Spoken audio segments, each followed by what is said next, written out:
Bonjour, je suis Mohamed Biaïch, professeur technique de production et de CFAO. J'ai placé l'outil en début d'usinage et j'ai placé l'outil en fin d'usinage. On voit bien que l'outil ici, il touche la pièce. Le point générateur de l'outil, qui se trouve ici, est aligné avec la surface à usiner. Ce que nous voyons ici, c'est la surépaisseur à enlever.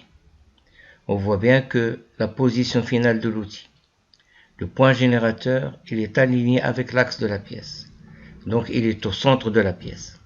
Il est à rappeler aussi que la longueur de coupe, pour la calculer, il ne faut placer ni l'engagement ni le dégagement.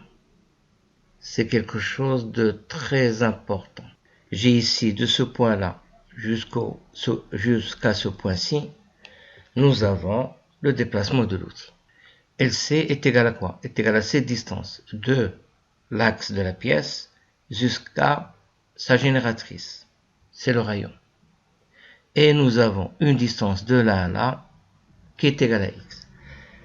Maintenant, comment va-t-on reconnaître dès le début qu'il y a une distance x à calculer? Lorsqu'on place convenablement l'outil en position d'usinage.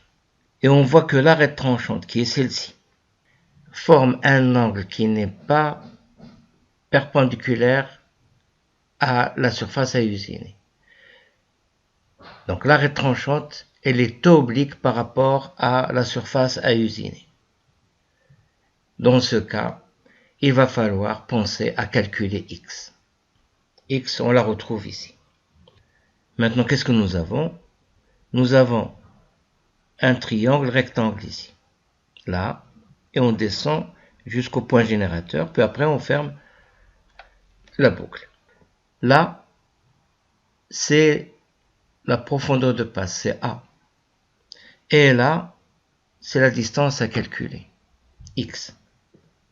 Maintenant, il nous reste à définir l'angle.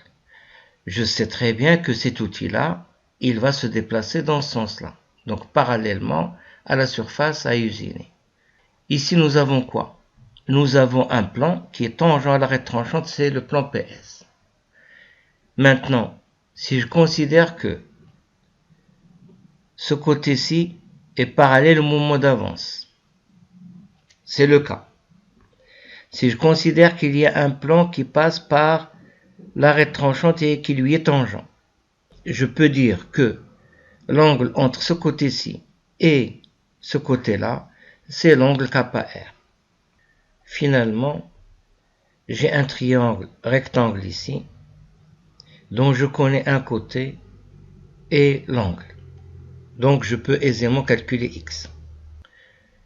Tangente KR, l'angle il est là, est égal côté opposé, ici c'est A, sur le côté adjacent x. Donc x est égal à A sur tangente KR. Nous avons la longueur de coupe qui est égale à R plus x, où x est égal à A sur tangente KR. Nous avons R qui est égal à 50 divisé par 2, 25. A, 3 mm.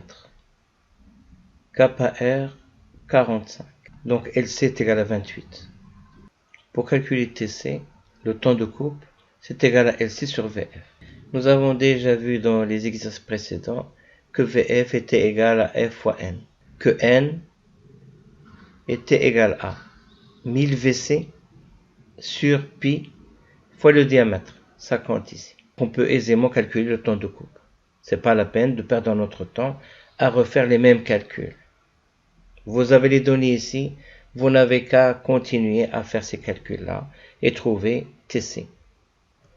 Si maintenant on vous demandait de calculer le temps technologique, nous gardons la même approche, celle de calculer LC, puis de rajouter E et E', d'éloigner l'outil en position finale, donc l'éloigner du centre, et l'éloigner de la pièce. Donc lorsqu'on éloigne l'outil de la pièce, on lui donne un élan qui est égal à E, et lorsqu'on éloigne l'outil du centre, on lui donne E', ou bien E1, E2, etc.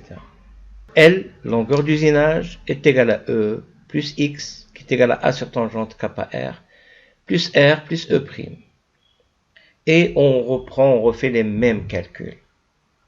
Pour VF, ça reste toujours la même chose. Pour N, c'est toujours les mêmes calculs. Résumons les situations.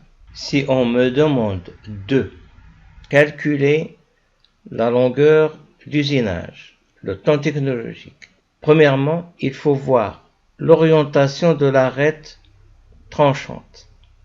Si elle est oblique par rapport à la surface à usiner, obligatoirement il y a un calcul de X.